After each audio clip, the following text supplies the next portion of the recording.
Hi there, welcome to another video of mine. Today we shall have a look at the Nikkormat FT3. But before I start my review on this camera, I would like to thank you, all of you, who sent me messages asking if I was sick or ill, because it's been a while since my last video review about a camera in my collection. Well, thank you for your concern. I wasn't ill or sick, just didn't have the time, the opportunity to carry on doing these videos. Well, but here I am today, and we shall restart our series today with an ugly duckling from Nikon, the Nikkormat. The Nikkormat was a line of cameras made by Nikon that started in 1965 with the Nikkormat FT. Why are these cameras unloved? Well, because in 1965 Nikon had already tried to expand to the amateur market, and well, it didn't go too well. The camera's name was Nikkormats, and it was made by Mamiya. There was even a version by Ricoh, the Singlex, that featured the F bayonet mount. Anyway, it was a quite complicated affair, and I'm not sure if Nikon had full control over the cameras, the mount, well, whatever. Anyway, it was a camera way below the expectations for people who were used to the Nikon F model. And so, but Nikon, the adventure didn't last long, and Nikon really needed to sell more lenses, because Nikon was back then, more than today, a company that relied solely on lenses for their survival. They started out making lenses after the war and before the war, even for Canon, lenses in like a screw mount, contacts mount, well, you name it. They supplied other manufacturers under their own name, sometimes anonymous. They covered 35mm, medium format, large format lenses, cine lenses. Well, you get the picture. So, what people really didn't get was why Nikon came up with the Nikkormat line, because people could afford this, and this was the camera that was an icon of the 60s in terms of professional market. This was the camera to have, the reflex to have. This was the camera that killed the rangefinder camera. So they found this very hard to swallow, and the adventure with the Nikkormats that happened before really didn't help things. Anyway, this is a professional camera, and Nikon developed an amateur camera, and people just couldn't forgive it. And Nikon wasn't too sure, because after the Nikkormats adventure, thank God the name wasn't Nikon, they didn't feel enough confidence, I think, to launch a second line with the Nikon name. So they came up with Nikkormat. Anyway, enough history. These cameras are unloved by Nikonians because of their fame of being second-rate Nikons, which I'm here to tell you and to prove you that they are not. The camera that I have here is one of that I have in my collection, of course. I don't borrow cameras to make my reviews, and it's the only Nikkormat that I have. It's fully mechanical, and it is called the FT3. FT3 was the last of the line, the last of the mechanical Nikkormats.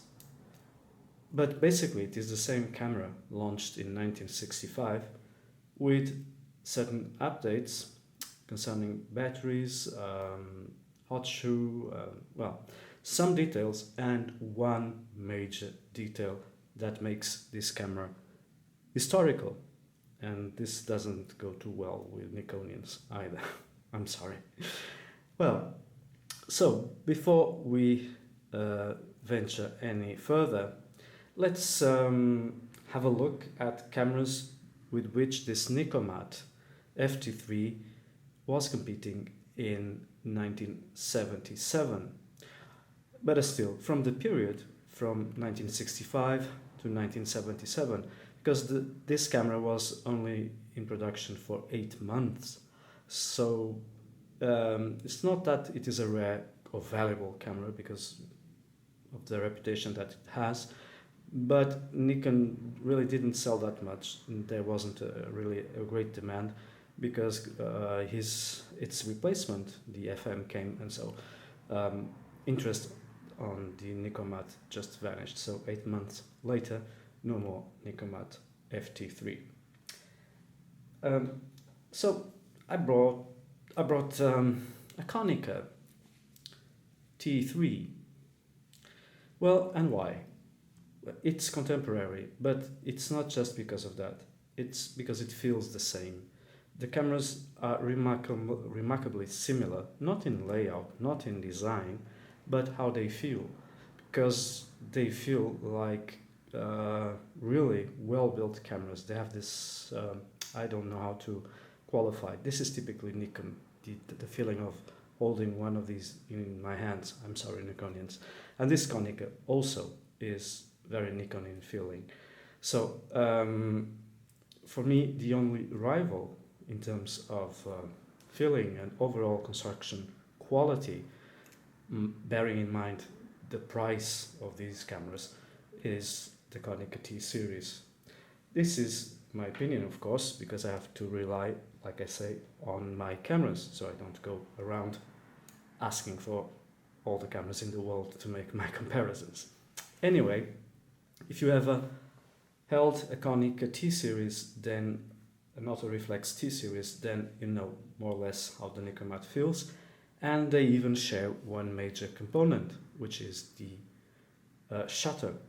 The shutter here, like in the Konica, is in metal and runs vertically, which was a sort of an adventure in 1965, to which most of the Japanese companies were quite allergic to follow, except for Konica, which from the very beginning was the first major Japanese defensor of this type of shutter. Even Nikon wasn't too sure for its top-of-the-range models because the Nikon F2 had to do with the cloth horizontal run shutter, the F3 as well, and only with the F4 did they change their minds regarding their flagship cameras and the vertically metallic run shutter. Well, let's see in detail this Nikkormat FT3. So the top seems, the camera to me is quite well designed. It's classical, intemporal. I mean, it could have been designed in the 60s like it was in the 70s. So it's a classically styled camera, but it hides its game very well because in terms of ergonomics, it is everything but classical, as we shall see. So on top, let's start by the top and then we shall go down. On top, we have the shutter button, of course. We have another button, this black button, and this is the depth of field preview. Normally, you'd find it here on the side of the lens, but in the Nikkormat FT3, it is, and FT2, I believe, it is located here. It's handy, so no major criticism. You got this beautiful frame counter that is reminiscent of the Leica M series rangefinder cameras, and you have the advanced lever. Don't laugh, because this advanced lever has a double function. You see the red dot? It means that when you pull out the lever, the meter is on. When you push it in, it is off. Well, it is a nice way to save some battery life, but I don't like this solution because if you want to frame vertically, well, at least I keep bumping with my forehead on the advanced lever, and so I cannot use the meter. But perhaps it's just me and my big head. Anyway, we have a hot shoe here, but we also have a PC socket here for slash with wire. An interesting thing is that exposure is visible from the top of the camera. So this is interesting if you want to go out onto the street and shoot by the waist. You don't have to take the camera to eye level to control exposure. So it is nice. Exposure, by the way, is completely manual. You set the speeds and apertures all by yourself or with the help of the meter of the camera that is TTL and center weighted. In the back there's really nothing to see except Nikon's signature. At the bottom you see that there is no provision for a motor drive. Of course, this was an amateur camera for people, I don't know, perhaps like you, but certainly like me, that take pictures because they like, not because we earn money from that, quite the opposite. Now, inside you can see the shutter, and so it was an advanced feature for its day, but the Nikkormats also had this Copal, not this, but the first version of the Copal shutter, square version. And from the outside, let's take a look at the facade, the face of the Nikkormat. I keep calling the camera Nikon, if you don't mind, because it feels like a Nikon. It is a Nikon. Still, this is the self-timer, and it acts as a, self-timer. And here we got a bayonet release mount to release the lens. And yes, you've guessed it, you have this lever here. I'm sorry. This lever is where you adjust the shutter speeds, because as you may have seen by now, there is no dedicated shutter speed dial on this camera. So it is controlled by this, speeds are controlled by this ring around the lens bayonet mount. And I can hear some people already saying, just like the Olympus OM1. And I say, oh, no, not at all, because this is 1965. The original FT had this system already. So the Olympus was born 6 years later.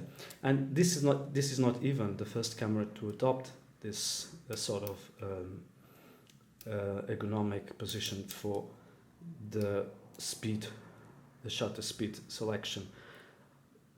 It's just my theory is that it was where people that were used with rangefinders were used to adjust speeds here, and possibly Nikon thought that it would be a very good idea to keep on with that as well. Anyway, it's not as practical as the Olympus system. The Olympus system is better. Here you just have one lever on the left that controls all the speeds from 1 second to 1,000th of a second. But here, at the bottom of the bayonet mount, you have the ASA selection, which runs from 12 to 1600 ASA. And if you try to move the selector, it won't move, it won't budge. So there's a neat trick here. So you have to push out this little button, and then you can place the ASA selector wherever you want, and it stays put. It's not really the most swift, speedy adjustment, but it is very effective because it stays put. There's no way that this is going anywhere, so it stays put. I forgot to mention that the camera uses a very nice battery, just one battery, 1.5 volts, LR44, which is readily available today, so no mercury batteries for this camera, which is great news. I think the FT2 also uses the same battery. Here on the left side is the mirror lockup button. This is a very useful feature. Most of the cameras in the 60s had this because they had, shutters that vibrated a lot, and this was not very nice for people who were into macro photography, for instance. And so you can lift the mirror before you actually fire the camera. Sadly, this feature would disappear from most cameras during the 70s. And you see, from the outside, it looks very classical, but ergonomically speaking, the Nikkormat is everything but classical in terms of handling. To end this description of the Nikkormat FT3, we have to speak about the viewfinder. So the viewfinder is fixed. It's not like the Nikon F. It doesn't come out. It does not have 100% of coverage. It is quite a nice viewfinder, but of course completely out of the league of the Nikon F or F2. But then again, very few cameras in this world were or are. Even in nowadays, digital cameras have terrible viewfinders, especially the amateur ones. So this one compares very, very favorably with today's DSLRs. Anyway, the viewfinder in terms of quality is like the one fitted to the Konica Autoreflex T series or the Spotmatic, perhaps slightly better than the Spotmatic, and it even has a split image finder, so it's easier to focus, at least for me. I like that arrangement. So it's very modern, let's say. Well, after all, the camera might have its roots back to 1965, but this was 1977. And now we have arrived at one point where the Nikkormat becomes very relevant in the history of Nikon. Not in the world of photography, but for Nikon. And I have to make, sort of explanation so that you understand the importance of the Nikkormat FT3. This is the Nikon F, as you might have known. That's the letter F. And regarding the lens mount, which is the same, the F mount, but you see F cameras had this prong in the prism that connected to the famous Nikon rabbit ears, which is this device here. And so this would click neatly, sometimes, most of the time, between the ridge, and thus this would communicate to the meter the aperture that you were or are using. Trouble is, this is neither reliable because there's a lot of springs. There's a potentiometer here that, sometimes doesn't work. Also, when mounting the lens, it's a case of hit and miss if you don't follow certain rigid procedure. And this system was, by 1977, an embarrassment for Nikon, really, because everybody had solved the way to link the lens to the camera body without, such a primitive and mechanically so ugly way, because this is totally unrefined. This is the Nikon F2 with the same system. And it is not really the best of systems when it comes to mounting. So This one works okay. You see that it has coupled. But by 1977, this was an embarrassment. It looked ugly, it was ill-conceived, not really very reliable. Even the Germans from DDR, from Praktika, by this time used electronic contacts. There was no mechanical linkage, much less this sort of horrible thing. But let's take a look at the bottom of the lens, which is what interests us for now. You see that it is completely smooth, and you have the famous rabbit ears. In 1977 then, Nikon decided to put an end to these lenses, and they are called pre-AI lens or lenses, and they decided to come up with the AI lenses. This one is AIS, but that's irrelevant for the purpose that I'm talking about. As you can see, the bottom of the lens is not smooth, so it is machined. And this ridge here couples with this small tab that has an outer ring that turns, and thus it informs the meter of your selected aperture.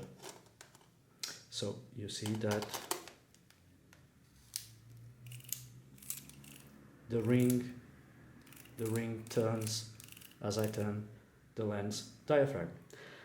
And so the Nikkormat FT3 was the first ever Nikon to have the AI or auto index system built into the camera.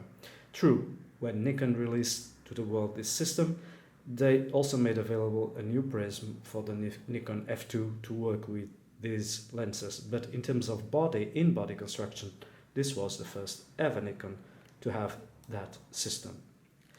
But the most interesting part, that's the historical bit, but the most interesting thing is that the Nikkormat is also fully compatible with the pre-AI lenses. Now, there is a catch, or there could be a problem. If I try to mount this lens onto the Nikkormat, like I would normally do, you see that the lens will collide with that tab that is supposed to engage in this machined part, in this ridge of the AI lens. So, but there is no ridge. If I try to push it, I will destroy this little tab.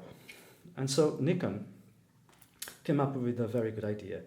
So we have this button here. We just push the button and lift the little tab. The tab is out of the way, and we can now mount safely a pre-AI lens onto the Nikkormat, which is really very nice. Everything remains the same. The camera retains metering, but it is in stop-down mode, meaning that you have to activate the depth of field preview to take a reading. If you don't use a meter or don't want to use the meter, you don't have to do this. So Nikon came out with a camera that accepts both AI, the new AI lenses, and pre-AI lenses. In fact, this camera accepts also autofocus lenses, or every Nikon lens that has a diaphragm ring, which of course excludes the G series lenses that don't have diaphragm ring. So this versatility is something that most Nikons, either expensive or cheap, don't have. The successor, the Nikon FM, had that. The FE, the electronic version, also had this feature. But as far as amateur cameras or less expensive cameras, that was it. Nikon really didn't want people to hang on to for so much. So they only make this dual compatibility system available for the Nikon F3 and F4, out with the F5 and F6. And so you see the Nikkormat belongs to that very exclusive Nikon club that can work with both systems. Yes, it is true, your Nikon FM2, FA or FE2 cannot take the pre-AI lenses. This feature, my friends, is something that is really very interesting. Nikkormats are sold next to nothing. Sometimes a Zenit costs more than a Nikkormat, and I think it is the obvious choice if you want to experiment with a Nikon and you don't have that much money to spend on, or you just don't want to spend too much money.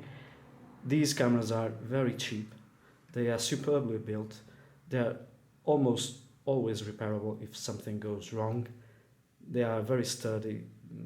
I don't think there's a lot to go wrong. And so you can use and find cheaper pre-AI lenses and use it, or you can even find AF or AIS lenses and use it as well. The camera is not choosy.